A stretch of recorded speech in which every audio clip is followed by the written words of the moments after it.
it's just interesting how my wife and I kind of started working with kids. When we were 19, somebody came up to us and asked, do you want to work with kids in a group called Young Life? And a Young Life is just an organization that outreach to kids, and so we said we would. My wife and I started dating while we were in the 9th grade, and here she is. No, not really. I'm joking. And my wife and I started dating in 9th grade. Our first date was when this Christian band came through town in Tulsa, Oklahoma, a group called Led Zeppelin, and so it was. So we dated and we went off to different schools and then came back, and somebody just asked us a question, which is kind of an interesting deal. Never have I planned much in my life, but all it took was a question. Do you want to work with kids? And we immediately jumped on it and said, well, sure. So we started doing Young Life stuff. A church approached us and said, do you want to work for us? And I said, I'll never work for a church. And ended up being there 7 years because they ended up paying for my education. I got my degree in finance with emphasis in real estate investments. And then they told me they'd pay for me to go to law school. And I did that for a semester, and I quit because you're supposed to read. And I can't stand reading. I write books, but I don't read books. And I read magazines, only if it has a lot of pictures. But they've got to be good pictures. And so, are you guys like that? Do y'all read a lot? Is that what y'all start doing at this time of the year on, is just start reading? Because I kind of said if I lived in this town and it was this cold, I'd be drinking a lot. You know, do people do that here? That's what I saw last night. And so anyway, we started working with kids, and I said I want to do something a little bit different. And we always had kids living with us that were struggling and having a tough time. Somebody would say, I don't know what I need to do with my child, and so I would say, well, let them come live with us, and I'll just spend some time with them. And so I did that when I was 19, living in an apartment, just taking kids in and just saying I'll work with them. And so then my heart just kind of changed. In December of my first year of law school, a little kid that we had in our youth group was killed in an accident. One of these skateboarding kids, and then back then it was kind of a little bit different, but he's kind of nerdy, had learning disabilities, was always mouthy, attention deficit disorder. Truly, one of those attention deficits, had learning disabilities, he couldn't engage, and I felt sorry for him, named Darren Henniger. And he was killed in a skateboard accident, and something changed in me, and I said, well, this is what I want to do. I want to start spending time with kids who are struggling. And so we moved to Branson, Missouri, lived at a Christian sports camp there.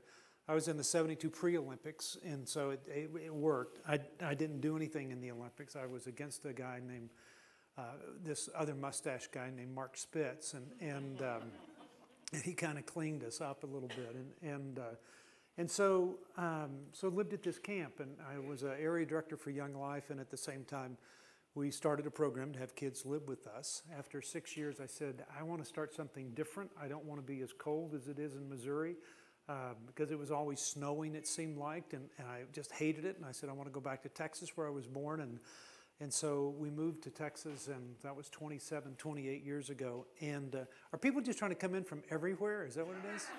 And yeah, creeks. It's 103 years old, for Pete's sake. There's probably things in here you don't know about, you know.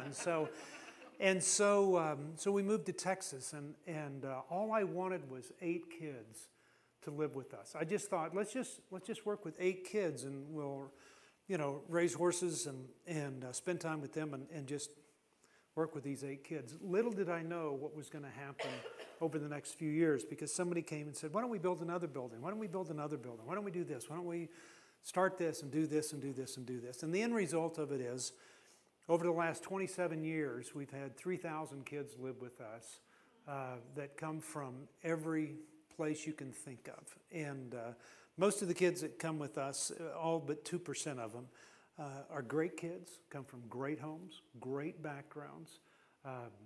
They get it. They know Scripture. They've been brought up in a great home. Something has spun out somewhere. And I don't know all the reasons for that, but I just know that something has. And the reason I always say that, because the hardest thing that I have to convince people is that one day your child or your grandchild could live with us. And so I spend my time now traveling and doing seminars. I spend about 200 nights on the road and have over 5 million miles with American Airlines, and they let me fly the plane occasionally, and so I travel trying to convince people, change some things, do some things different, so you'll never have to send your child to come live with us. So anyway, so we live on about 150 acres, and it's beautiful cabins that are all over the place. That's why it fit in. I'm staying in a little cabin. Where is it? The Cowboy Village, which is great because it's quiet, because nobody else is there. Evidently, they know something as well. Does anybody here own the Cowboy Village? I love it. I mean, what's that? Oh, they're good people, aren't they? I highly recommend that place. It's unbelievable. But it's quiet because really nobody's there except us. And because when we got it there last night, I said, Sam, where is everybody? I mean, it's just a dead season now. Is that right? And so anyway, they're log cabin structures. It's a beautiful place and all that stuff. Somebody approached me and said, you need to write a book. And as I said, I don't. All I write are fundraising letters. I don't write books. I just write fundraising letters. And they said, well, why don't you spend some time writing a book? So here we are 12 books later, 7 years later. And it's kind of surprised me a little bit. But I get into it. I got 3 projects going now. And I've always thought about different books. I turned 60 this year. And I know that's hard to believe. And I've turned 60 this year, and when I was in my 20s, there was a book that was written called I'm Okay, You're Okay. And so when I was in my 30s, I wanted to write a book called I'm Okay, You're Not. And then in my 40s, it was going to be I'm Not Okay, and neither are you. In my 50s, it would be titled I'm Not Okay and I Don't Care Anymore. And now that I'm 60, I'm going, who gives a flip? And so it's just changed a little bit. But I do have 2 books going on right now. And I've really got 3 that I'm working on, and then 2 titles that I'm kind of working on. And one of the titles is Tasering Kids God's Way. And so I think that it's hard getting a publisher for that. And then the other one's going to be written more toward parents of middle school kids when you know that you raise your kids and everything's perfect and good, and they give you coffee mugs that say world's greatest mom and world's greatest dad, and you know you just feel like you're perfect, and then all of a sudden something in middle school changes. And have y'all seen that or feel that? It just changes. Well, I wanted to title a book called Tinkerbell Farted, and I think it has promise, don't you? I mean, if you were going through an airport, can I say that in the church? Okay, well, this is the holy place. This is not right here. Am I right? Evidently, it's not because nobody's here, you know. So I'm in between those 2 spots of trying to figure out, okay, which one's going to go. Anyway, and so we did the book thing, and that's been kind of an interesting deal. Somebody came and said, you need to be on the radio. And I'm going, I really don't like Christian radio, except for a guy named Chuck Swindoll. And I've always listened to this guy. Do y'all have Christian radio up here? Yeah. Are we on the radio here?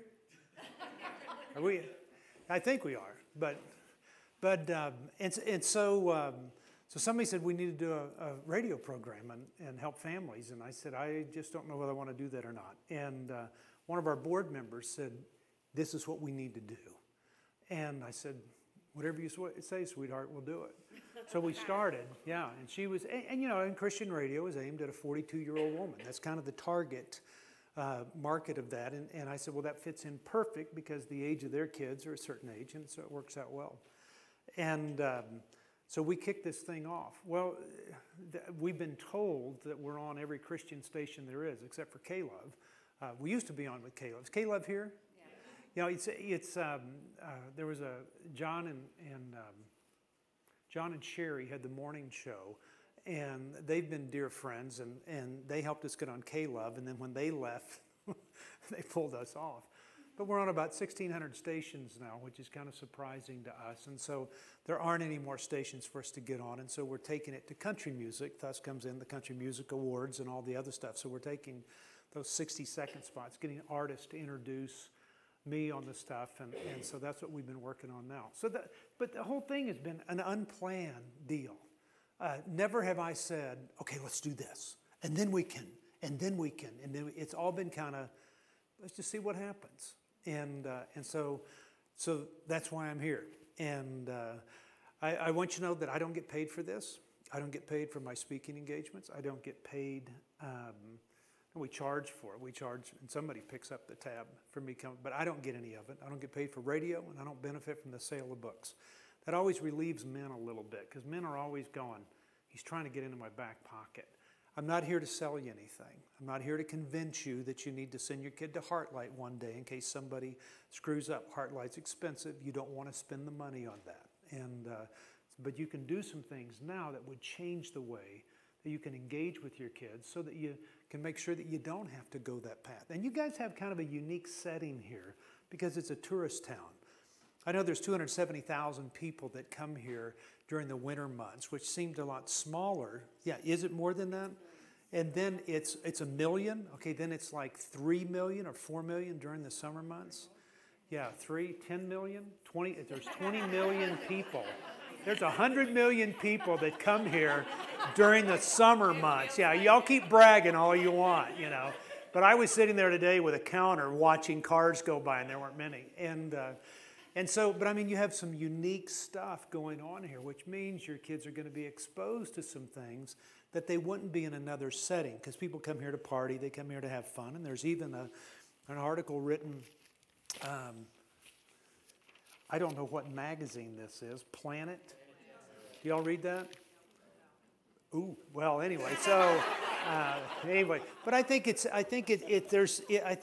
interesting thing, identity crisis, when teens struggle to find a place in a party town, and I think there's some truth to it, and there's a lot of truth because you guys make money off of that attraction, you know, that comes here, and it becomes a fun place to be. So you know, I think it's a matter of going through and trying to think, okay, how do we engage differently with kids to offer something different so that they don't get to a point where they start spinning out? I read you have 400 kids in the high school, is that right? I read a story today, and it's going on outside of Denver, Colorado, of a school that's having problems from 8th graders. Do you read it, Sam? This is Sam Sheely. Sam is my man wife that travels with me. I don't introduce him like that in San Francisco or Toronto, but travels with me a bunch. But it's an interesting article because it talks about 8th through 12th graders, and they've started sexting pictures. And did y'all read this? And it's hundreds of kids that are involved in it. It's become kind of the thing to do. And you kind of go, well, my kids would never do that. Well, your kids are doing that. And somebody says, well, no, not my kids. And I go, yes, your kids. Somebody goes, well, no, not my. Are any of y'all grandparents? 2 people, 3 people? That's it? 4, good. Grandparenting is great, isn't it? It's a reward for not killing your own kids. And my daughter comes up to me and she goes, Dad, it's almost like you like them more than us. Is it that evident? And she goes, no, I'm serious. No, me too. You know, but I mean, it's interesting to me. Will your grandkids do that? Oh, absolutely. It's the nature of our culture that's doing something different. I mean, think about that. The sexualness of the culture, and then you give a camera to every kid. Do you think that the lack of connectiveness is going to make a difference and cause something in the lives of kids that they want to engage differently? And so there's part of it. You're going to hear things where now we're hearing a lot that kids are, well, I think I'm transgender. I need to be transgender. Somebody sent me a deal this morning, and it was an article on a mom wanting to be trans financial. She says, I think I'm a rich person locked up in a poor woman's body. Will you send money to help me get out of this? You know, and so I sent it to my wife, and so she's posted it on Facebook, and already has like 1 billion, you know, likes on the thing, and because everybody knows she's that. But I mean, whatever kind of comes up, I mean, it's we've read about, you know, transracial, trans fat, transgender. I don't know what the next trans thing will be, but there's always something. And if we're not talking about kids cutting themselves or self-harm or this girl thing going on, or the smoking pot, which is going to be big because that's also was asked in here. It's going to come to your state just as much as it'll come to every state. And where was the, I just saw this when I flipped through this for just a second ago, but you can sign up for, and I know that nobody smokes pot here in in this town. Am I right? Wyoming normal. If you believe this, and please sign our petition to make this happen. I mean, so it's everywhere. And the thing is, we're not going to get away from it. The internet, we're not going to get away from. Porn. 4.3 million porn sites. I didn't know there were that many naked women in the world. And got to make sure I look at everybody when I say that, because sometimes when I say that, I'm looking at somebody and they go, he knows I'm on a porn site. No, and so I just got to make sure that I look at everybody when I say that. But it's interesting how the world changes, and it continues to change. And I think that Hillary Clinton, if I don't agree with her on, I don't know where I am politically anymore, but she made a comment once that I thought was so accurate. She said that we're all evolving in some way to adapt to a culture that's different. Would you agree in some way? No matter what I embrace, I know I look at things differently than I did 20 years ago. I mean, I've sat in a pulpit at a church making fun of gays, by telling gay jokes at the beginning. Well, what would happen to you now if that happened? Do y'all do that here in Wyoming? I know you do. But I mean, you'd be gotten rid of really quick. You can't do stuff like that. I get in trouble when I call somebody a stewardess. I'm going, well, you can't say those words anymore. Well, can't say retarded anymore. You can't say midget. You can't. I'm going, we're getting where everything is so critical that for free expression, now you can't talk about things. So I think what it does is start to limit the way we engage, and we look at a culture that's changing, but we're adapting with it as well. And so one of the key things is, how do we adapt to the world so we become what we need to be to the world and not be sucked in by it and give up the standards and values that we hold to be dear? Would you agree? That one of the greatest challenges is taking what I know and believe to be true, the scripture that I believe in, the authority of His Word, those things that I embrace and that I would grab a hold of, and taking those and building those into the life of my child, so that something gets passed on. Well, there's a little bit of difficulty going on because 85% of kids, according to the Baptist Church, the Lifeway Resources, 85-90% of kids are leaving the church upon graduation from high school. And you kind of go, okay, why is that? What is it that's not transferring over to an age where we're having to start a lot of places over? Because then when these kids grow up and have kids, then they start coming back to the church. It's interesting to me. But there's a period of time that they get kind of lost in the midst of things. So how do we deal with lost people? Because I've just realized this, that I don't deal with rebellious kids. I deal with kids who get lost. And it changes the way that I engage with them. I know it does you too. I mean, if somebody's being rebellious, that's one thing. Did I say something wrong? And there's more to come. And but if there's rebellious kids, you respond one way. But when I start to understand that they're lost, it's different. And I don't know about you, but I help people when they're alongside the road and have a flat tire or something. I'll always pull over. Now, I also have a concealed carry license, and I pretty much tell them, get away from the car and I'll change your flat, because I'll shoot you if you try to hit me over the head with a crowbar or something. Do y'all have concealed carry stuff up here? I mean, you drive around. Up here, is it open carry here? That's what I thought. I saw a guy downtown carrying a machine gun walking around. It was kind of different for me,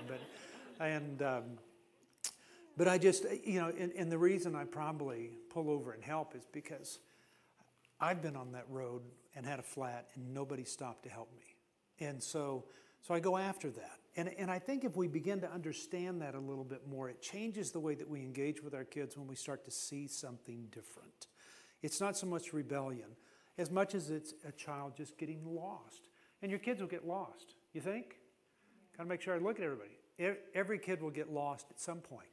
That's kind of normal. If you're going, well, no, not my kids. Are you kidding me? Not my kids. They're 4, 6, and 8. And they're never going to get lost. Really? Well, I can give you 3,000 families that have said the same thing, that my kids would never get lost, and they get lost. So somewhere understanding what's going on makes a big difference in the way that you approach your child or engage differently. Let's say this dear Georgia pastor that is here by way of Mexico, let's say that, which I think is kind of cool, and let's say that he walks in the back door and he starts stuttering his speech, and he goes back and forth to different things, and he's walking down, just kind of coming right towards me, and he's moving toward me, and he comes up here, and he puts his arm around me, and he goes, Mark, and just throws up all over my boots. Most of you that go to this church will be gone. He's not going to be here. Time to send that boy back to Mexico. Time for him to go to Georgia, where he came from. Are you serious? I told you any pastor with a beard would pull stunts like that. You'd start being ridiculed. You let him have it. You go, with his wife, I'd shoot him tonight. If I can't stand him, Benny, you'd be embarrassed. You'd leave the church. You'd go someplace else. You'd go, we're not putting up with that crap here. Are you serious? And I go, wait, stop. He's not drunk. He's having an aneurysm.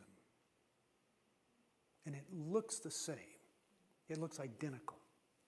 But it changes the way you respond to him. Every one of you in this room would run up here to help him in a heartbeat. You would be honored that he called your name when he was at his time of need. It wouldn't matter whether he threw up all over my boots anymore. It probably wouldn't even smell anymore. You'd go, it's no big deal. But you'd rush to help. And I think that's what happens with our kids. We rush to judgment. And then we rush to judgment because I think we forget that we were at one time in our life lost. Weren't we? Do we forget that sometimes? I once was lost, but now I'm found. And we forget that we're lost. And so it moves us to judgment. And so when you move to judgment, what does it do? It pushes them further and further and further away. And we'll talk about the judgment thing in a little while as we go through stuff tonight. But it's real interesting just how people perceive that, but what it does to our kids. Because it's hard for our kids to accept the wisdom that we want to share with them without them interpreting it as judgment in some way. And so our good intentions are being taken as something negative, and it pushes them away. So there's a way to engage differently, and we'll talk about that just a bit. Some of the things that we'll talk about, I'll look at and just say, let's just pick a couple of things that would apply to your situation with your kids. And you'll learn some stuff about just concepts about the shift that is coming up after middle school. You'll hear about that and you'll go, okay, I get it. There's going to be a major shift. And what this means is, moms and dads, you've got to make a major shift. And if you don't, you're going to have problems. There's going to be problems. And a quick one. Moms, you got to quit this all the time. You got to stop. You just have to stop. I mean, it works during an early age of a child, but it does not work when they turn 12 or 13. Your nagging will drive them nuts and move them to a point that they'll find some rest somewhere. You following me? Because the tendency is, out of the goodness of our heart, we want to do that. Don't you do that? Don't we kind of, a woman speaks 75,000 words a day. A man speaks 25,000 on a good day. And they're just wired differently. Men get into fixing things. Am I right? Well, you can always fix things when your kid's in those early ages, 1 through 12. But when your daughter comes to you at age 13, she doesn't want to be fixed. And that's where men miss the hearts of their daughters. A son doesn't want to be fixed because it means he's not a man. So the tendency to fix things it doesn't work. And the tendency always to correct things all the time, that doesn't work as well either. And so it's just knowing that there's an impending change that's going to happen. And we'll talk about that here in a bit. Here's one of the other things. I want you to pick this up. That what your child is looking for more than anything else, excuse me, is wisdom. You think? is wisdom. They don't need more information. The reason your kid shuts down on you when you're talking, and they get in the car after school and they say, and you say to them, hey, how you doing? Good. What went on at school? Nothing. What do you have to do tonight? Nothing. What do you want to eat? I don't care. Your child is worn out. They're just worn out. They get in the car, and at some point they just go, I don't want to have lengthy conversations. And we forget that sometimes the culture that they're in is far different than the culture that you and I grew up in. I mean, they're having to live in that world that you and I are glad we don't have to live in. I mean, think about it for a minute. 4.3 million porn sites, everything I prayed for when I was a 7th grader. You know, the fact that I doubt that my wife in 9th grade had somebody calling her saying, here, send me some nude pictures of yourself. And think about the culture that they're living in. It's starting at 10 and 11 years old. I mean, just think about that. The thing that's going on in Colorado right now is that there's 18-year-old boys that have pictures of 8th graders and 9th graders. Well, it's child porn. And they're going to get nailed, I mean, over this thing. So there's a part of it where you go, it's a culture that we don't want to grow up in, but it's still the pressures that they have to live with. And sometimes I think what happens is that we overestimate our parenting skills, but we underestimate the effectiveness. We overestimate the effectiveness of our parent, and we underestimate the influence that the culture is having on our kids. So as a result, we're always a day late and a dollar short to get to the point to engage with them differently. And so my point is that when we do go to them, we want to make sure that we're sharing wisdom with them. And here's the difference. Wisdom is the principles of right living. It's just simple. It's a very easy. You can find it in a number of places. It's in Scripture. It's throughout Scripture. Scripture is full of it. But you can also find that in any Indian, American Indian thing. You can find it in the Chinese.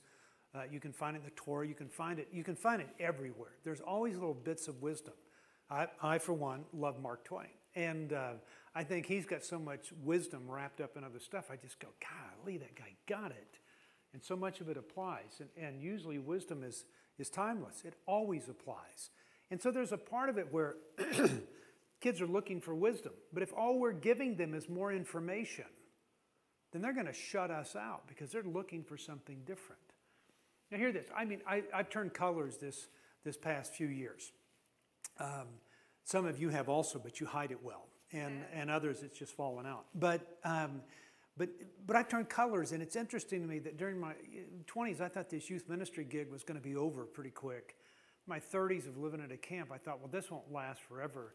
My 40s, I thought, well, I'll move into more administrative stuff. I got more kids asking to spend time with me now than I've ever had in my life.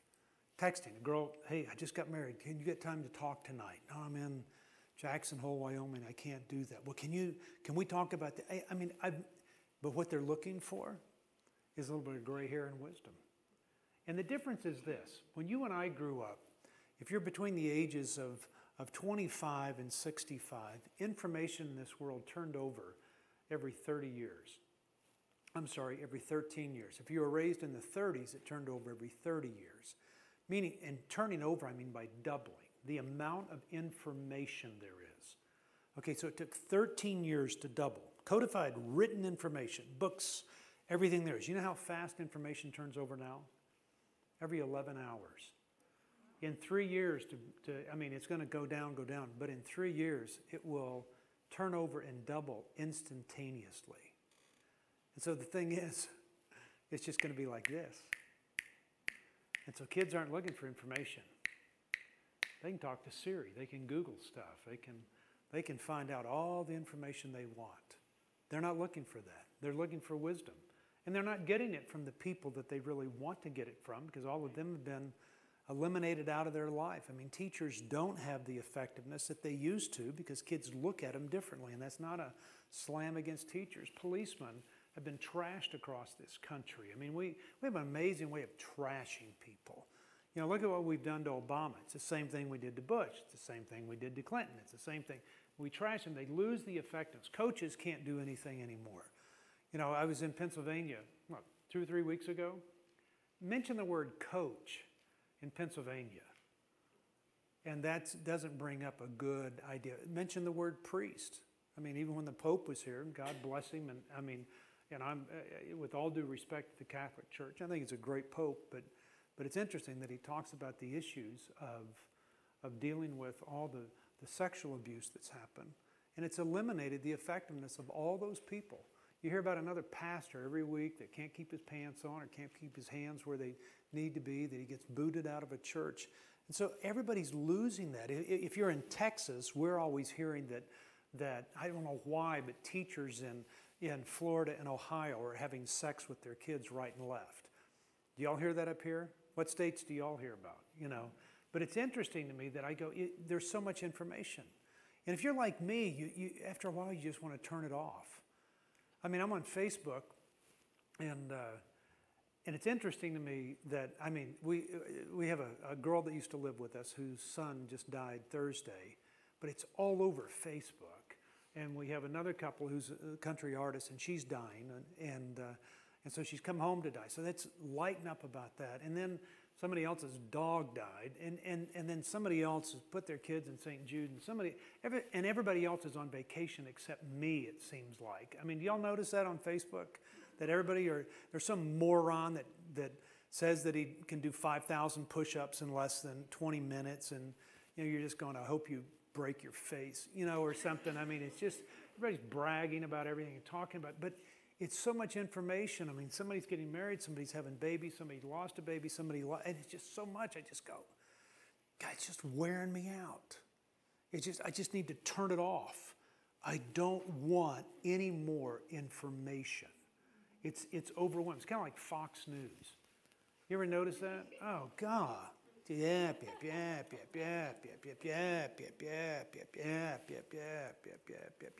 then you can turn on The View. I don't want anybody's opinion. I don't want to hear it. It may be all totally right. I don't care. It is so much of an overload, I need a break. And so what I do is I shut it down. And that's what our kids are doing. We're missing out on the opportunity because we spend time looking at things differently with our kiddos. And what's happening is that we think what worked well in those earlier years is going to work well in the teen years, and it doesn't. And so kids start moving to other places to find other things to find the relief from us. I really believe that our homes ought to be a place, if we're to raise our kids like God parents us, that we're to provide a place of peace and rest and where a kid can relax from the pressures of life. Where they can, it does creak in here, doesn't it? Is it freezing or is it melting? You know. 365 days a year. Does it really? Wow. Well, maybe it's your preaching. And it's the dry climate that does it. She's an architect, I'm a preacher. Oh, that's what it is. Good. And you know, so I think what happens is that kids desperately want this, but we kind of get stuck in a style of parenting that worked for us during those earlier years, and we don't make the transition. So our kids go elsewhere to find what they really want from us, because kids will tell you that they would love to listen to their parents more than anybody else, but we're kind of antiquated in some of our ways. Are you following me so far? You know, and so I think it's making those little changes to say that I just want something to look different and smell different. And I hope you can find some of these as we dive into it, that maybe it's just 1% changes that would change the way that you engage with your child, that would keep them from having to go down a path of getting lost somewhere. Do y'all do directional drilling here? I don't think you do here. Do you guys do fracking? You do fracking here. It's in Montana, you don't do it, right? That's what I thought. And those people. But directional drilling. My dad was on an oil blasting crew, and I lived in 40 different towns throughout Texas. And so I've sure been around the oil business and followed it to southern Louisiana, then to Tulsa, the oil capital of the states at one time. But how they do directional drilling, it's real interesting, is that they'll take a drill and they'll go straight down and they'll go down like a mile or 2 miles. And then all of a sudden they'll take it and they'll go another direction. You've heard about that kind of drilling? So you're going down the same hole, but you're moving out somewhere. Do you know how they get that thing, that bit, to go somewhere different, that pipe? Do you know how they do that? It's interesting. Because a bit may be like this big. The pipe's about like this. And when they're drilling this thing, they'll put another bit down through there and they'll wobble it 1%. It's just a 1% wobble, 1%. And over a period of 700 to 800 feet, when they're going down, it'll wobble to such an extent, it'll change the direction completely of that bit, and now they're going somewhere different. My point to you would be this. Sometimes all it takes is 1% changes. It doesn't take much. All it takes is 1% changes. Like this. It may be the message that you communicate to your child. And I would do this tonight. If they're at the game or when they get back after they thaw out or whatever, that it's just going up to them and say, hey, can I talk to you for a minute? And let me knock on something. Can I talk to you for a minute? Go in and sit on their bed and just say, hey, I just want you to know something. There's nothing you can do to make me love you more. And there's nothing you can do to make me love you less. I just want you to know that. Okay? They'll get up and leave and they're going, oh no, Dad's drinking again, or Mom's dying, But there's a part of it, just say, you just do something different.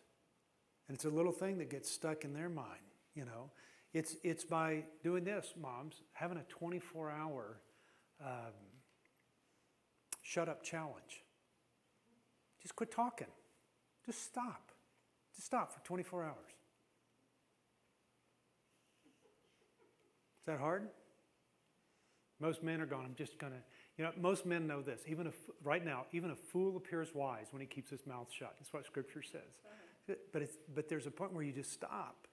But you'll be amazed at how kids will come to you when you quit talking all the time. Scripture says that a fool delights in airing his opinion.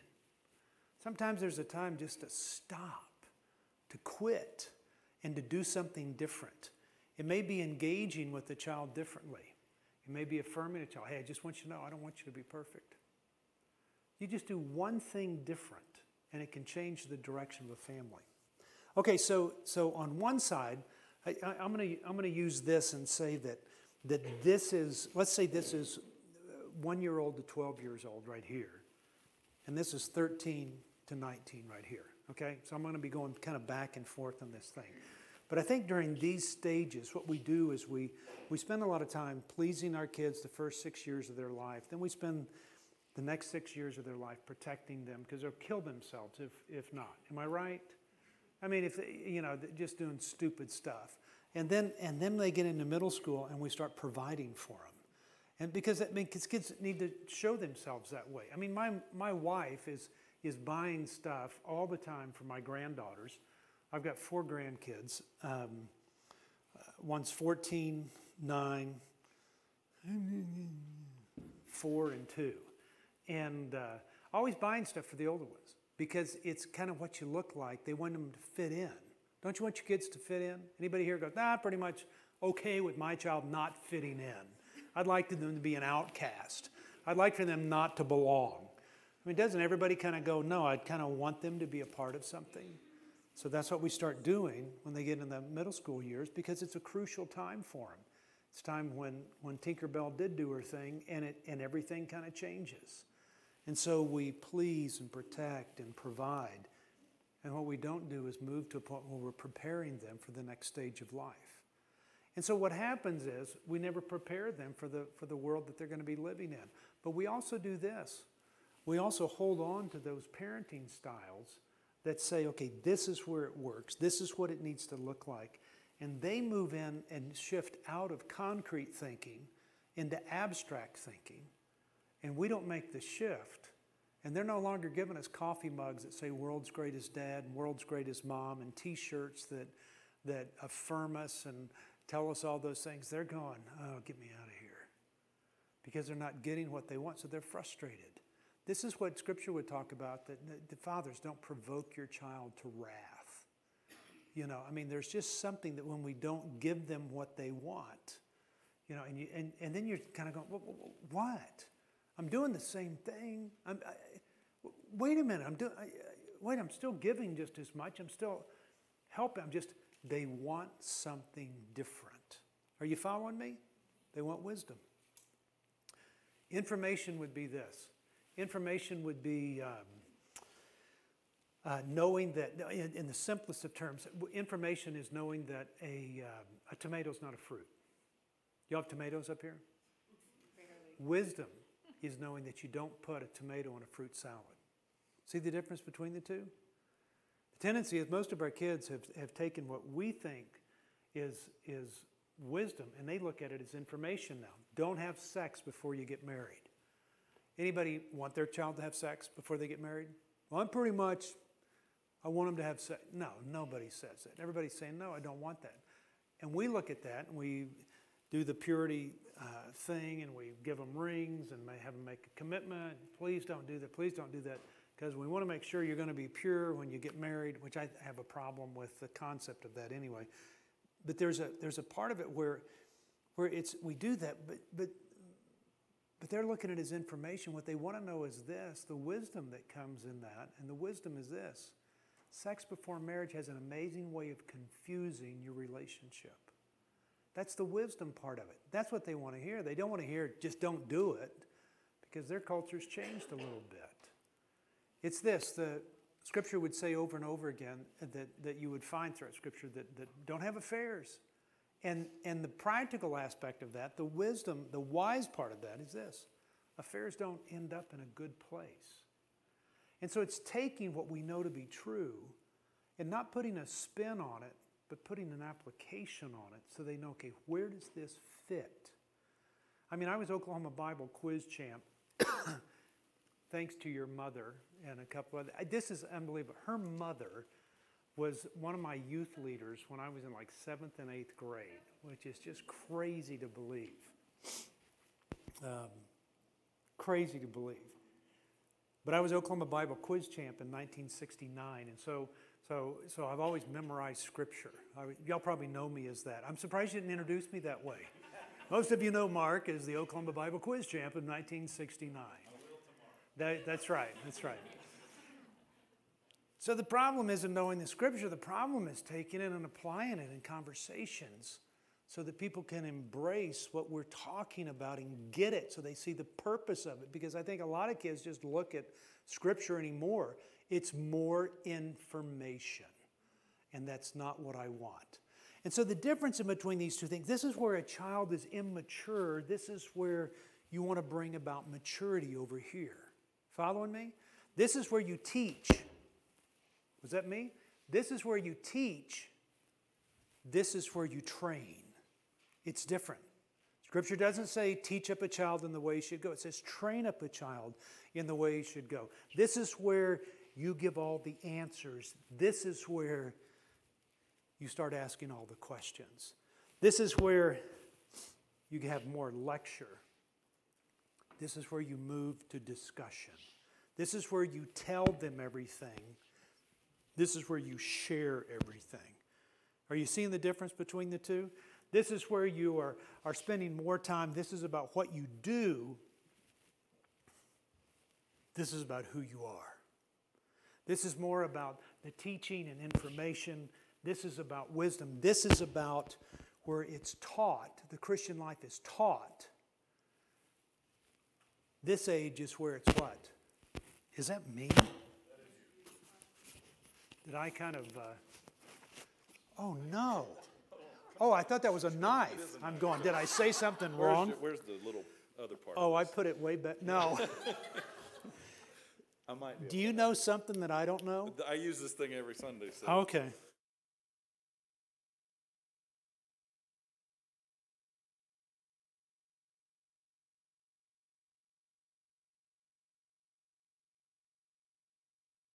Okay, now am I on? Is that good? Okay.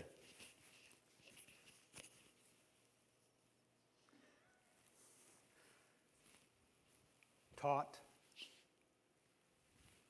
This is where the Christian life is caught.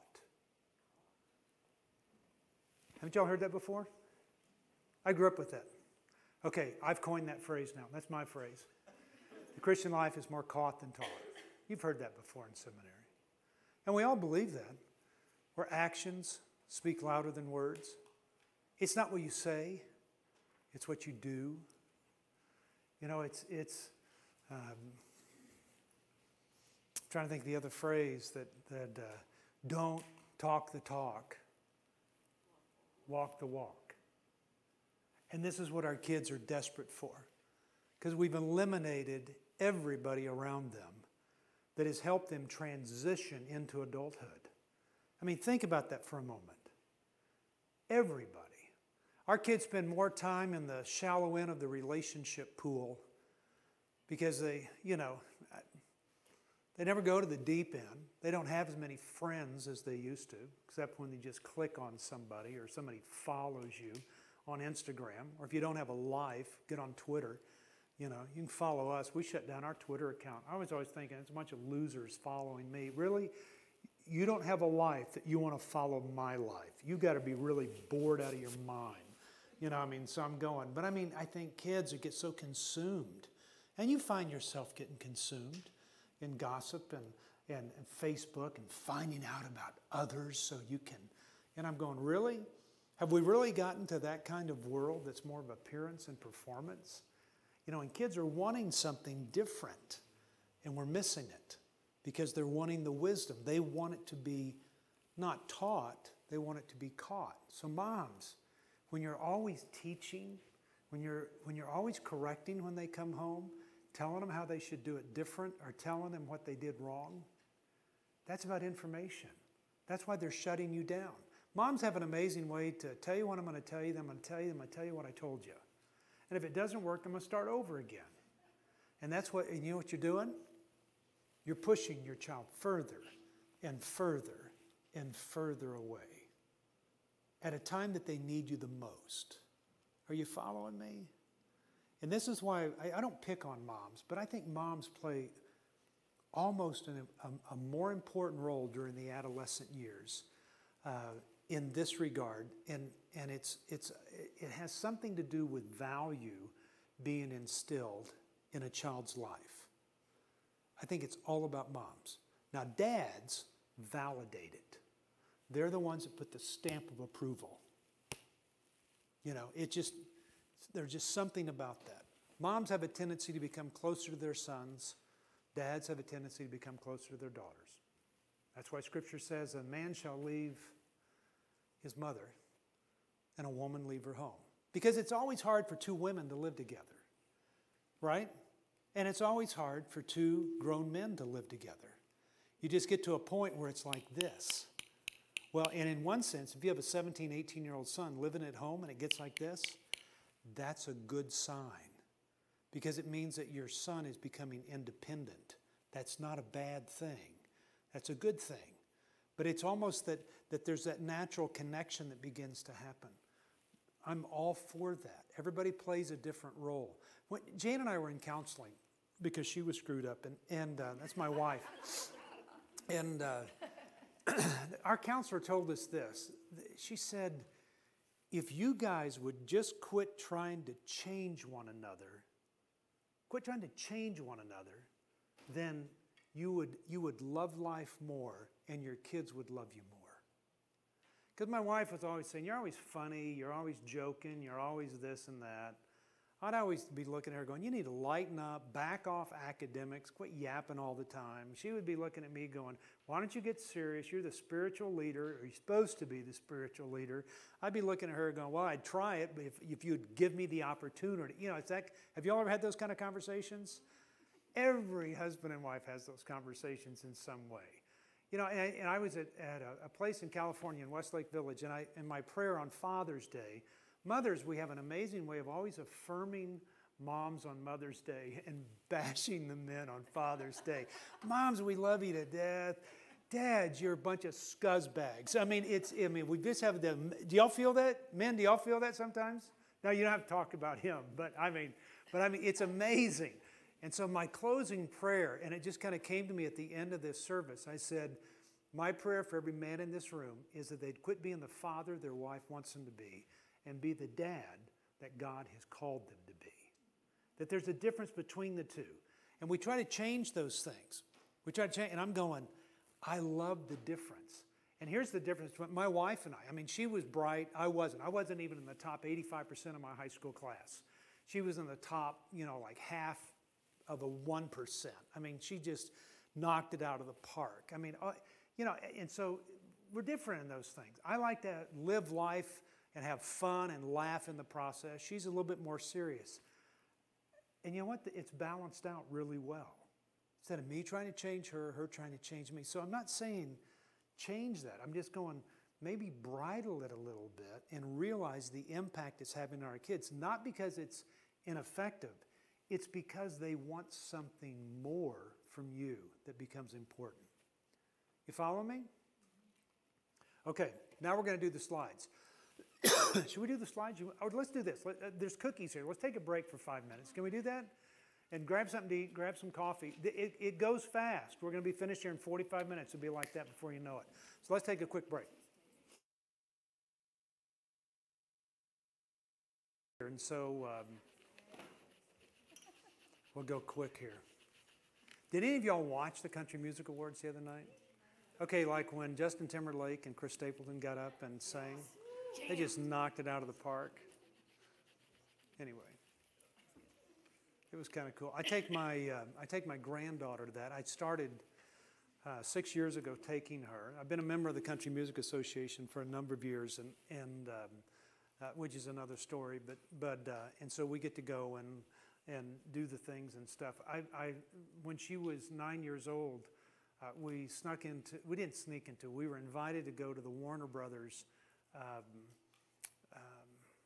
They have after parties, but yet they don't let people younger in. And so here I am with a 9-year-old granddaughter. And so a group of us, a couple of artists and stuff, snuck her in. And when we were sneaking her in, Kid Rock looked at her and said, the little people are here. And so she's been involved with that whole country thing. And I will continue to be involved with country music as long as she loves it, because it's a way to connect with her. And so we connect all the time. And I would tell you, find a connection somewhere and milk it for all it's worth. Give your kids cell phones and allow them to text when they're 9 years old, and start early. I have conversations with my grandkids that is unbelievable. We get on a group text within our family and say things that are able to laugh and joke. It's one of the best ways to communicate. And those of you who are sitting there going, no, we're going to wait till 14, you're missing out, because your kids are going to connect some way. And we'll talk about that. They're going to connect some way. So it's a healthy way that you can teach them how to connect with each other. Don't y'all just love that comment? Most people don't. And but anyway, a couple of things. I want you to do a couple of things. You can sign up for a newsletter. I'm all about getting wisdom into your hands. We send out a couple of articles a week. There's just a thing that went out today that is it's kind of a test. We developed a test for parenting where you can figure out what kind of parent you are, and then it kind of gives you a whole litany of things. I spent the summer writing this thing about what you can do to change the type of parent. So I make fun of people. It's kind of like Enabler Ernie, or loudmouth Mary, or I use the descriptions, but really people go through and they kind of get it. But you can sign up and get it there. You can go on our Facebook page and pick it up as well. But my point is wanting to get information to you. I'm convinced of this, that there's a lot of things people are given, that could be given direction on, that will maybe steer something different. Can I use the cell phone thing a little bit? Do y'all believe in giving your kids cell phones at 9 years old? Most don't. Most don't. But your kids are going to connect, because God created them to be relational. God has created your kids to be relational. Now, do I like the idea of that? Absolutely not. Okay, are you following me? I don't. I really don't think anybody needs a cell phone. I'm not so sure that we need bottled water either. We always walk around with bottled water like we've been dehydrated for the last 3,000 years, but Lord knows we have to be drinking water, you know, or that we even pay for a bottle of water is amazing to me. And then it's tap water, you know, but it's interesting. Your child is going to connect. Would you agree with me that they long to connect with other people? They spend most of their time in the shallow end of the relationship pool, and so they will connect. And in the process of them just not having the depth of relationship that you and I had growing up. I mean, the American Medical Association has increased the age of adolescence to age 27. The American Journal of Adolescent Psychiatry has increased it to age 26. They don't have the social interaction. The problem, about a third of our kids that have lived with us have been homeschooled. The problem isn't homeschooling. The problem is isolation. When you don't allow, kids to do this. You know, as iron sharpens iron, so shall one man sharpen the other. I mean, does anybody know my sister? My sister has raised her kids in an isolationist mentality. We call her kids the children of the corn. And, I mean, they are the weirdest. God, they can't even relate with a donut or a doorknob. I mean, they can't. They do. They don't even know how to engage. So you take those that don't know how to engage and throw them into a world where now they're longing to engage. They're going to do stupid stuff to connect with somebody else. Okay? Now, I'm not against homeschooling. We homeschool all of our kids. Okay? We homeschool all 60 kids that live with us, but they're not dorks. And because they have the social interaction. Are you following me? It's not negative. I'm not saying negative. I'm just saying there's a component there that you've got to watch. And so your kids are going to connect. And if they are going to connect, you want them to connect in healthy ways. Because in the absence of relationships, they do stupid things to connect. And we'll talk about that a little bit, but I mean, they do stupid things to connect in a world that offers them plenty of things that they can do to make those connections with people.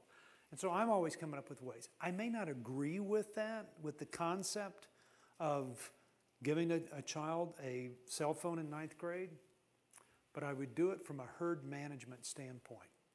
I don't know whether y'all have been around animals, but I manage people.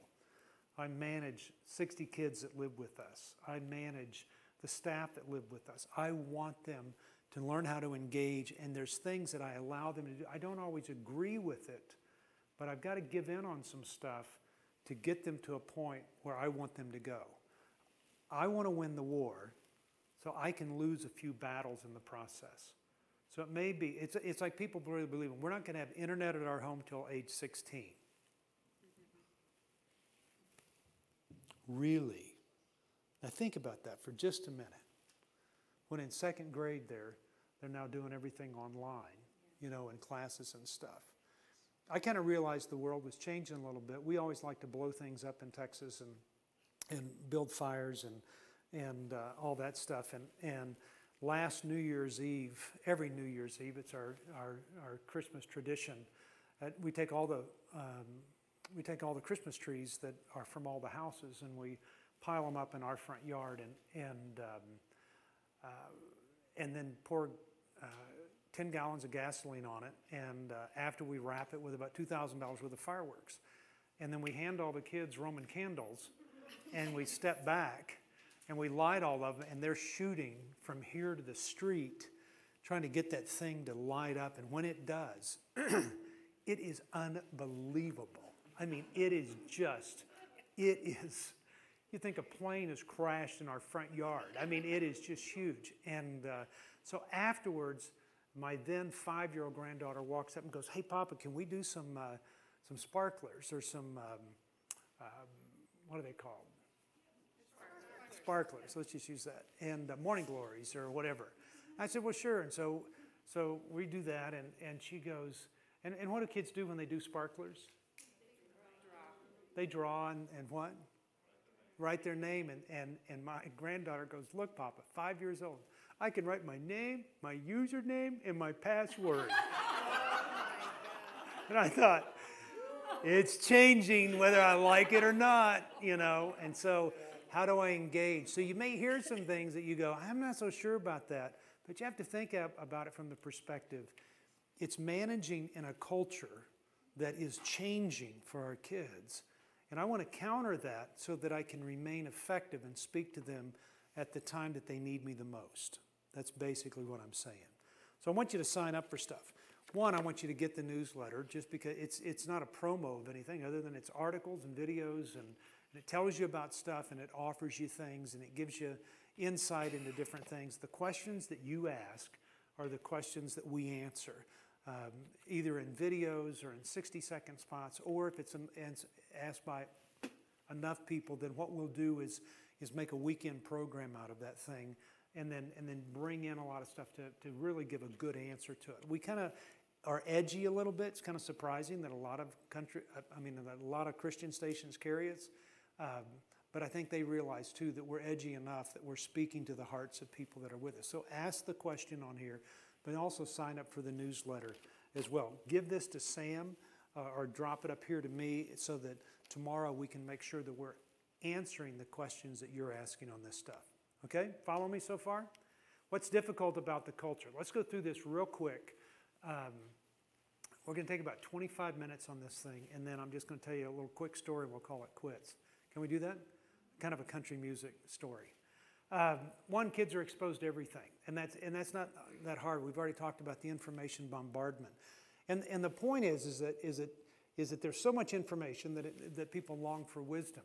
They're overexposed to images and words. When you hear your kids start cussing more online, do you ever see that? Do y'all see that with your kids? Let me ask you, do you cuss more than you did 10 years ago? I do. I am exposed to it so much that it comes to my mind all the time. I mean, all the time.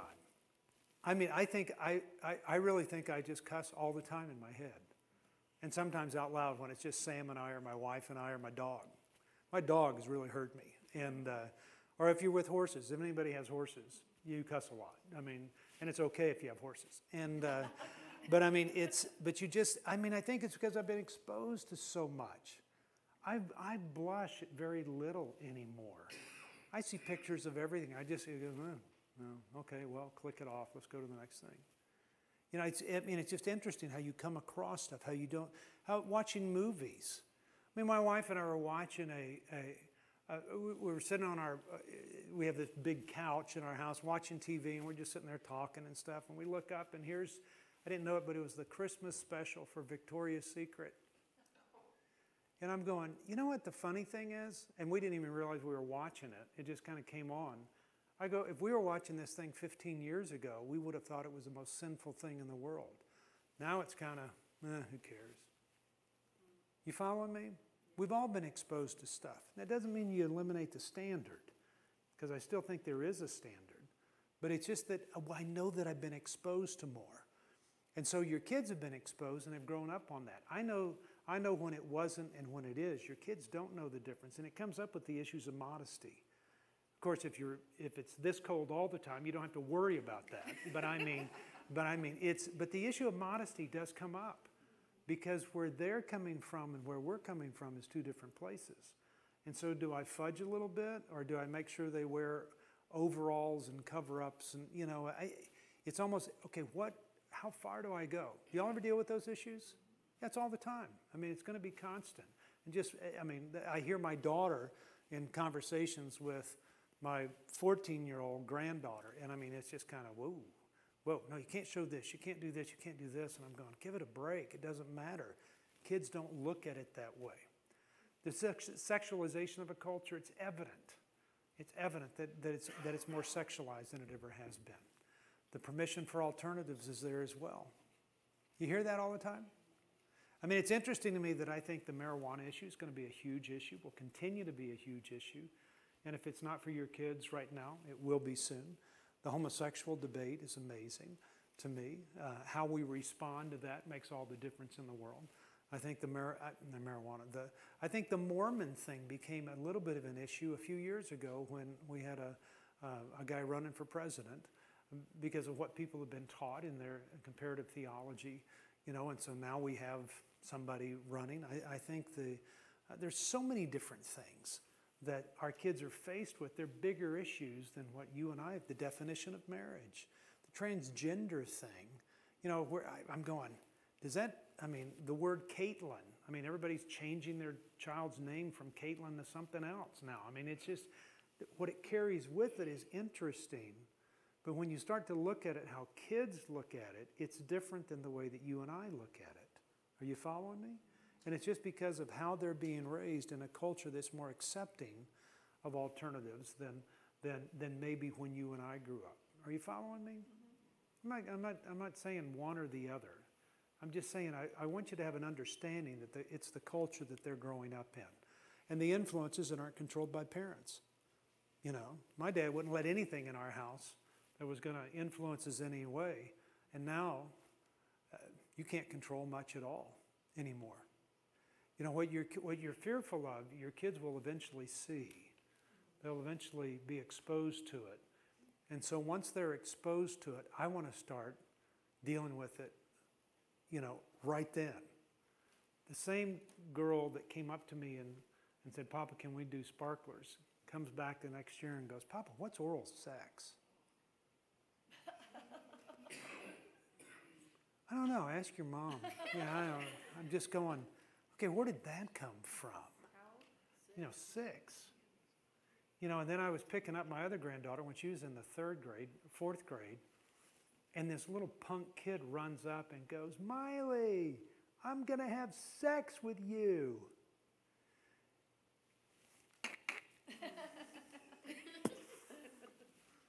You know, you just kind of go, are you serious? You know, I just wanted to grab the guy. Come here, you little, you know. And I was cussing in my head then. But I sat there and I thought, okay, where does that, how does that fit in as a parent? Because our kids are being exposed to things. You watch Disney, when you have grandkids, you will. Anybody here work for Disney? The most sarcastic junk in there. It's amazing to me where every man is made out to be a complete buffoon. And I'm sitting there going, why are we, this is more damaging, I think, than watching other stuff that's more risque and nude. I mean, this is just countered everything I believe about the way we engage. And so kids are more critical now than they ever have been because everybody's voicing their opinion, everybody's saying whatever they want, they're encouraged to do so. There's a lack of real connection. Expression is welcome and encouraged, as I said. It's an appearance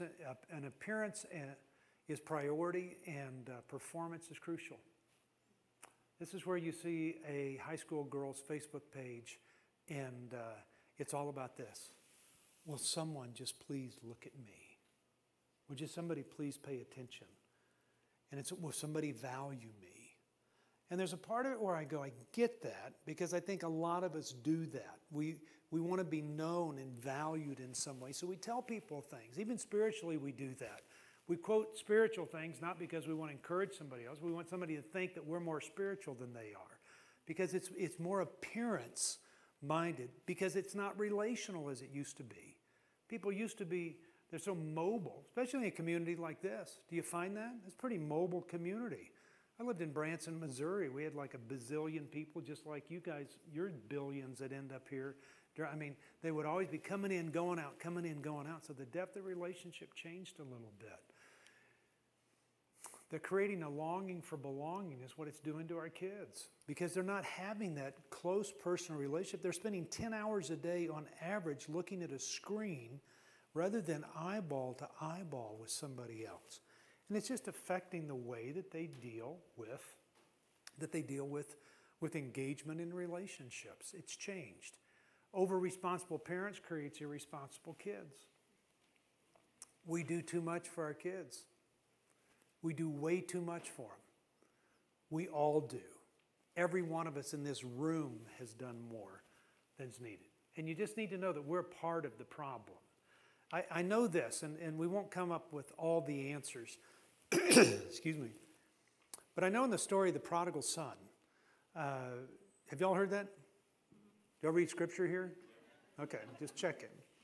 It's a good book. And the story of the prodigal is it's really an old Jewish story that's been around for a buttload of years. Buttload's an old Hebrew term that's been that was there, but it's been around forever. But the story that the son said, "I'm taking what's mine," and he took he took his inheritance, a third of what the dad had, and left, and he spent it frivolously.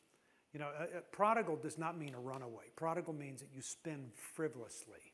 You know, like my wife, she is a prodigal.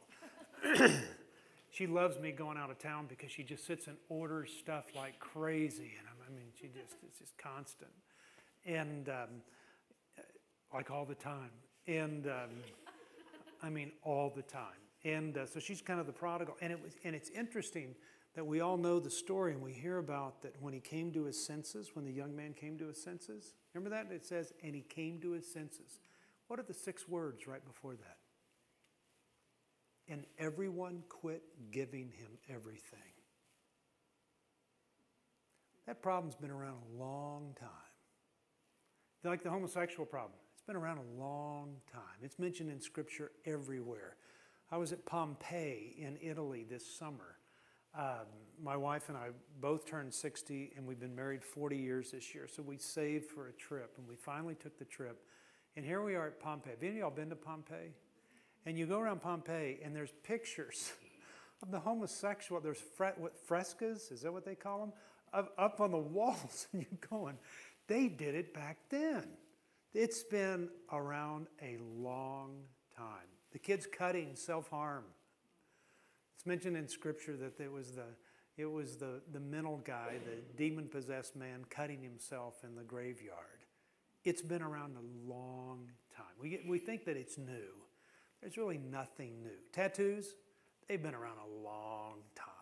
I mean, it's not like anything. My dad even has a tattoo. When he got it, it was here, and he turns 90 in a couple of weeks, and now his tattoo's down here somewhere, and so it's different. But anyway, the over-responsible parents, we just do too much sometimes. And what that does, it stifles motivation, it eliminates creativity, it promotes irresponsibility. I mean, what it does to our kids is just eliminates some things. And the challenge isn't, please don't hear me say, quit giving them, don't call them tonight, I'm cutting you off. That's not the way to do it. But it's knowing that us doing that, because every one of us in this room lives in the top 1% in this world. It's just the nature of our society. So it's more, okay, if I know that that's happening, what can I do different to counter the issues that causes when we have a group of kids moving in that direction? It postpones maturity, as I mentioned earlier. The next thing is no one gets respect. Personal agendas have replaced the concern for others. And I say this, you know, what's the first word that comes to your mind when you think of the word priest? What's the first word that comes to your mind when you think of the word coach? Teacher. When Ferguson, Missouri. What do you think of? You would almost think that there's so much stuff out there that everything's a complete mess. When in actuality, it's not. Crime is 25% of what it was in 1980. The abortion rate has continued to go down since 1979. It's been on a steady decline. Teen pregnancies are at an all-time low right now. Isn't that amazing? Now, you wouldn't think that, would you? You know, the chances of your child being kidnapped are so far less than they were 20 years ago. It's amazing. Because we hear about everything. Now, you think tornadoes are just rampant, right? Do you know the last time there was a rash of tornadoes in this country? I mean, a real rash? 1974, when we lost our home in a tornado. Just look it up. Numbers of tornadoes. It's amazing. You would think that everybody's getting eaten by a shark. You know, not in Wyoming, but yeah, sharks don't live in cold water like this. But I mean, you think that because you hear so much information about that. But you know the number of people that actually die from a shark attack in the U.S. a year? Less than 1. But you think that it's big. And my point is, whatever they pay attention to and listen to, that's what they really believe. So they really do believe that all teachers are that way, or all pastors are that way, or all, when they get into their minds, something's wrong, that all policemen are that way. The way that policemen are being treated is horrible. It's horrible. There may be a couple of bad eggs, a couple, compare, but they're being treated awful. I mean, the way that people look at, it's the same way that we treated really the military back in the 50s. I mean, it just, you kind of see that happening. And my point is that the way that they've been exposed is creating this world where they think it's worse than it actually is, when it's really a lot better than what it was. And as a result, because nobody respects anybody, that respect is no longer given, but it's got to be earned. A new kid comes to Heartlight, they come in the front door, and I have got to tell you, I have been cussed out, and yelled and screamed at, and told to go F myself and do things that I didn't know were humanly possible, you know, and I just go, doesn't matter. I mean, because there's not the immediate respect anymore. Kids don't give it, and they don't give it because they haven't learned it that way. Then they may have from you, but they haven't learned it from other places because the world is telling them differently where they're getting all the information from. Follow me? There's a loss of gender differences. And I don't want to spend a whole lot of time on that, but I just think boys are confused what it is to be a man, and young ladies are misled to believe what it is to be a woman. I think it's just that simple. And it's by what you watch. I think about what I watched and my concept of a man. I used to watch old Westerns. Can you tell? Probably why I sport a mustache the way that I do. I got a letter 2 or 3 weeks ago. It said, "Dear Mark, please send us back our mustache. Signed 1880. You know, and so I know it's outdated, but we fit. I mean, you look like Colonel Sanders. You and I could be Sam Elliott, you be Colonel Sanders, and we could sell chicken at rifle point. I mean, or something. We could do it, man. I love it. And but I go, I know what I watched. I watched every Western show there was where the good guy wins, and you treat a lady like they're supposed to be treated, and you honor people, and you do what's right, and you take all you can stand till you can't stand no more. I mean, but we were taught by the things that we watched. And now I think about what kids watch, and it's kind of concerning. Really? That's your concept of what it is to be a man? That's your concept of what it is to be a woman? And I just think it's confusing for them. And so I think that's where it's good to spend some time having those discussions. A man made a comment to me. He said, I need to go home and have a discussion with my son. When this thing about Caitlin came out, I need to go ahead and have a discussion with my 3 sons this afternoon and kind of straighten them out on that. I said, dude, let me tell you something. It's going to be a long discussion over the next few years until you straighten this one out.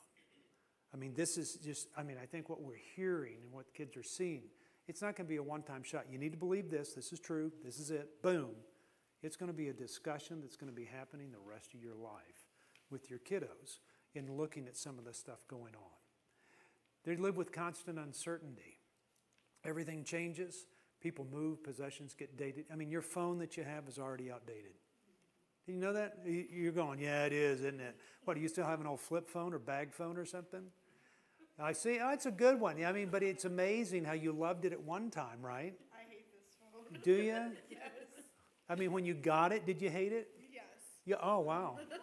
Well, you're different than everybody else I've talked to. No, but I mean, it is. It's dated. Like, what is that, an iPhone 1? No, iPhone 5S. Well, that's what I have. And I said the same thing. I was telling Sam, God, I hate this phone. I don't know why it doesn't work. You know, so I'm hoping somebody steps on it or anything. I'll throw yours against the wall if you can throw mine against the wall, okay? Okay, well, then it won't matter then. Here, give it to me. No, really, I won't do that. But my point is that everything gets dated. Everything changes. Everything's always mobile like this. I mean, it's just amazing. And you kind of look at it and you go, think about that for a minute. Nothing remains the same anymore. So if that's true, then what it does is kind of turn me inward as a kid. And ambivalence enters. Ambivalence is getting to a point, you just don't know which way to go. I'm kind of ambivalent. Yeah, I get to a fork in the road and I go, I don't know. I'm convinced of this, is that kids will follow wherever the relationship is. Because they're created to be relational. Wherever that relationship is, I don't care how negative it is, how anti-valued and principled it is, they will follow the relationship because that's what they long for. And so I'm just going to spend a few minutes on the next part. The next part is more, okay, it's a culture that's all the things that I just said it was. Let's go through this. Okay, it's all those things. Okay, and buy that book. And buy those too. And if you can't afford the books, we'll give them to you as a gift from me. But the second part of this is why traditional parenting doesn't work. And I can hit on three things, because we'll talk about it a little bit more tomorrow. But I've never heard a mom say this in this part of it. I've never heard a mom say that I want my daughter to be a perfect child. Have you ever heard that? I've never heard a mom say that. Never. I've never heard a dad say, you know what, I want to rule my home with an iron fist. I want it to, you know what that means, like this? You know, I'm going to rule this. For me and my house, we will serve the Lord, and this is what it's going to look like, you know. And I've never heard a man say, I want to rule, I want to be an authoritarian in my home. I want to rule strong like that. And I've never met parents yet that have said this. We want to be judgmental parents. Never. Y'all ever said that? I've heard hundreds of girls say this. My mom wants me to be perfect. I have heard hundreds of young men say this. My dad rules with an iron fist. I can't wait to get out from here. I have heard thousands of kids say this. Thousands. My parents are the most judgmental people I know. And I would tell you, the traditional parenting of perfection, where it's authoritative and more military, where it is judgmental in comments, it doesn't work anymore. And so when you just get the impact of that, it'd be easier. I mean, I've lived with 3,000 kids. It'd be easier when it was more military. It was easier because we can control everything. But then I just found out kids aren't responding. We used to whack kids. I mean, not shoot them, but I mean, I wanted to. But, you know, but we used to have a paddle and just whack them. Well, Mark, how hard are you going to hit me? As hard as I want, you know, as hard as I can, you know. And we used to bend them over and whack them. And we videotaped, and then we'd laugh at it later. Remember those big old video cameras, you know, where you're going you know, like this, you know. But we'd videotape while we were doing it, really for protection of us. But this was like 25 years ago. And I go, it made it easier. But you can't do that now. There's so many things you can't do. So you appeal to something different. You know what you appeal to? The relationship. If you have a discipline problem at home, you have a relationship problem. If you have a discipline problem, you have a relationship problem. So we'll talk about that tomorrow as we kind of kick things off. But my point of it is saying it's this perfection thing. You know, kids think that we want them to be perfect because they live in an appearance and performance world. They think that we're going to rule like this because they're pushing back against that everywhere else. And so when we try to do that, it's just no longer effective. The world isn't creating our kids to respond to that. It works when you're trying to teach them. It doesn't work when you're trying to train them. Is anybody here in the Marines?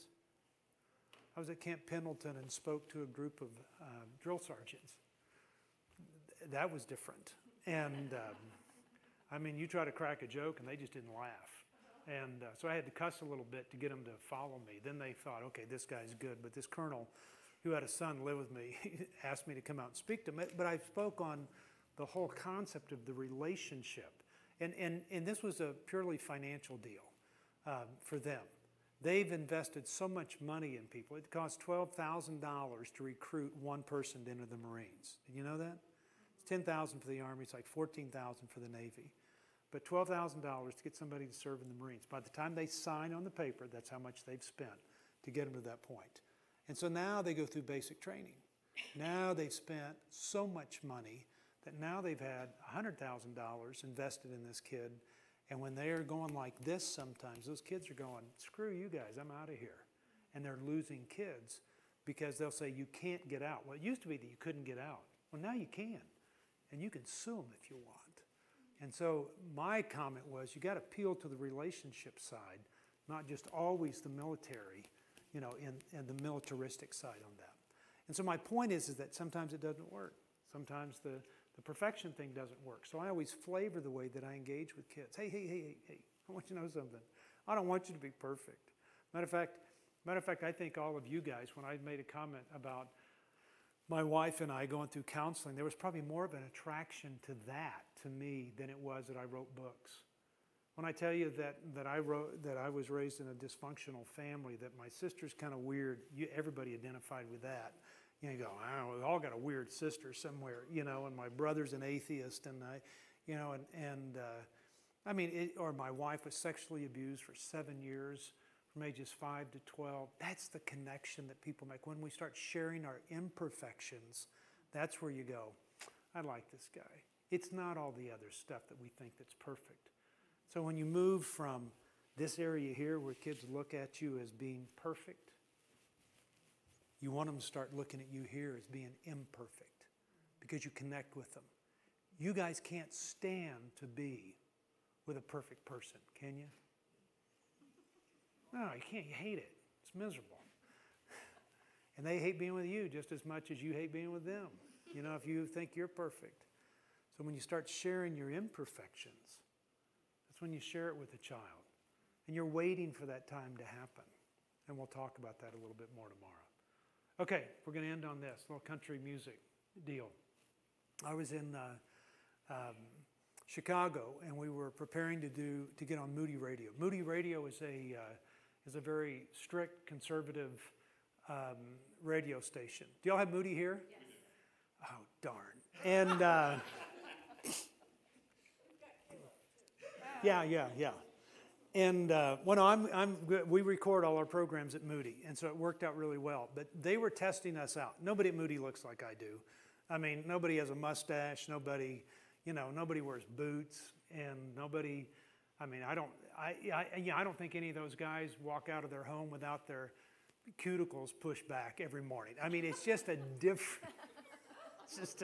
It's just a different group. And do you push? No, don't. He looked. He went. Oh, look at these. Yeah. And so anyway, they asked if we would come and do a morning show. They were going to test us out because we were asking them to carry our program. And they said, would you come? And so this was on a Tuesday, and we're going to come to this deal and just kind of let them show who we are. And they said, what you'll do is talk for an hour, and we'll ask you questions and stuff. And then the next hour, the time you're talking to 1 million people, we'll let people call in and ask questions. And I said, well, that'll work out well. And so we just thought it'd work out good. And they had all their people there. I mean, from the president to of the radio deal to program directors to everything, and our producer was there as well. And you have to understand that Moody is a pretty conservative. It's very conservative. If they had a sound that would describe Moody, it would be like that, and they're just like that. And so here I come in. And so I said, well, we'll do this. So we got there. Well, what you have to understand, this was on a Tuesday morning. The day beforehand, they had just come out with a report that this one man named Ted somebody, who used to be the president of the National Association of Evangelicals and used to be a pastor of a church in Colorado Springs, who was an anti-homosexual preacher, and then going to Denver and having a homosexual relationship, but anti, and then going and having the relationship, and then anti, then have it. Well, that guy up there that he was having the relationship with finally spoke up and said, this is what he's doing. So they did everything but crucify him, hung him out to dry, kicked him out of the church, all this stuff on and on. Okay, well, this guy, Ted, had gone through counseling. He had reconciled his relationship with his family. He had restored his relationship with his wife. He got back on track. I mean, everything, he just went through the process of restoration, I think. And so on the Monday before I was supposed to speak on Tuesday, it came out through SRN Radio, through the second page of the Wall Street Journal, fourth page of USA Today, that Ted, what's his name, was 100% heterosexual. Do y'all remember that when it came out? They just said he's 100% heterosexual. And it was everywhere. 100% heterosexual, 100% heterosexual, 100% heterosexual. And so we get through the first hour of us talking, and now it's time to take questions, and some lady calls and says, hey, Mark, I've got a question for you. And I said, well, go ahead, sweetheart. What is it? She goes, are you 100% heterosexual? And everybody in the room just kind of went like this. And it's almost like the birds quit flying outside. You know, it's everything just kind of stopped. And I said, you know, I don't think so. I mean, the plane stopped in the air, cars quit in downtown Chicago. I mean, we're talking to 1 million people. And now when I said, I don't think so, I mean, eyes just went like this. Everything got quiet. Everybody leaned forward. Our producer was sitting there going, oh no, oh no. I knew this was going to happen. I knew this was going to happen. And I said, yeah, I don't think so. I think I'm 95% heterosexual. I think I'm 3% metrosexual because I wear Tommy Bahama shirts occasionally. And I'm 2% homosexual because I'd kiss Keith Urban if I had the opportunity to. And I thought it was funny. I was going, man, Mark, you are so good. In my head, I was going, ah. You know, I thought, I just knocked it out of the park. I thought it was unbelievable. I just thought it was unbelievable. I go, how did I come up with that so fast? And the next thing you heard was, and the weather in Chicago is, and they cut from me to the weather. And I sat there, and so I heard this, Mark, you can't say stuff like that. You can't say stuff like that. They kept knocking and knocking, and everybody, and our producers going, oh no. Yeah, they're going to cut. They're going to get rid of him now. They're going to get rid of him now. So it was during the commercial break, and I said, guys, you guys got to lighten up, because if you don't lighten up, you'll never have the opportunity to talk about the hard stuff with kids or parents. You got to lighten up. I was in Duck Dynasty land, I guess it was a year ago. And this guy comes up to me afterwards, well, this one lady came up. She's like 130 years old. It came up and said, Mark, we haven't laughed like that in 50 years.